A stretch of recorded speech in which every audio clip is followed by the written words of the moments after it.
જય ગિરનારી, નમો નારાયણ। મને હમણાં જ એક ખૂબ જ એવા દુઃખ આપે એવા સમાચાર મળ્યા। નમસ્કાર દર્શક મિત્રો, જૂનાગઢમાં ભવનાથમાં આવેલા ભારતી આશ્રમના લઘુત્તમ મહાદેવ ભારતી બાપુ આજે વહેલી સવારે અચાનક ગુમ થઈ ગયા જતા ખળભળાટ મચી ગયો છે। લઘુ મહેશ્વર 3 થી વધુ પાવનનાની સુસાઇડ નોટ લખીને ગુમ થતા ચકચાર મચી ગયો છે। આ અંગે ભવનાથ પોલીસ અને જૂનાગઢ પોલીસની અલગ અલગ ટીમો બનાવીને તેમની શોધખોળ હાથ ધરવામાં આવી છે।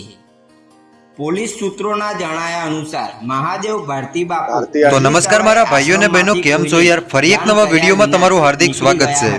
મિત્રો, અત્યારે સૌથી પહેલા વાત કરવામાં આવે તો ભવનાથમાંથી સૌથી મોટા સમાચાર મળી રહ્યા છે।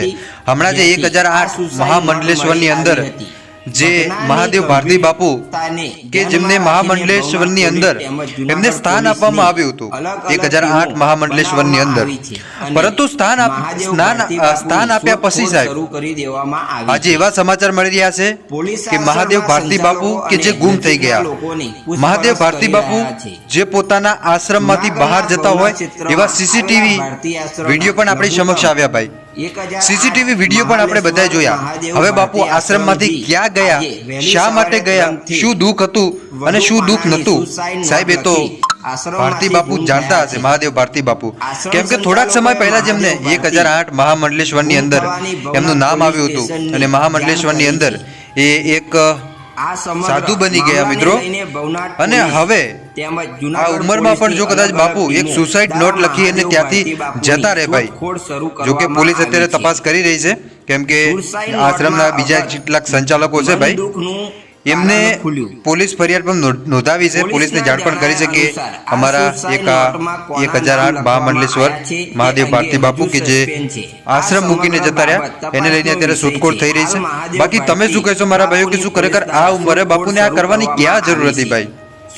બાપુ પાસે તો ઘણા બધા લોકો સંસ્કારો લેતા હોય અને એ જ બાપુ સુસાઇડ નોટ લખીને પાછા આશ્રમમાંથી જતા રહે ભાઈ, બિલકુલ ન ચાલે, બિલકુલ ન ચાલે ભાઈ। આવા વિચાર પણ મનમાં ન લવાય ભાઈ, અને આવા વિચાર આવે ને ક્યાં જતા રહેવાના તો સાહેબ ભગવાન પાસે જઈને રડી પડજો કે તમે જન્મ જ ખોટો આપ્યો કે મારી અંદર આ વિચાર આવ્યા। કોઈ દી આવા વિચાર જિંદગીની અંદર ન લાવતા, ગમે એવી પરિસ્થિતિ આવે ને તો પણ।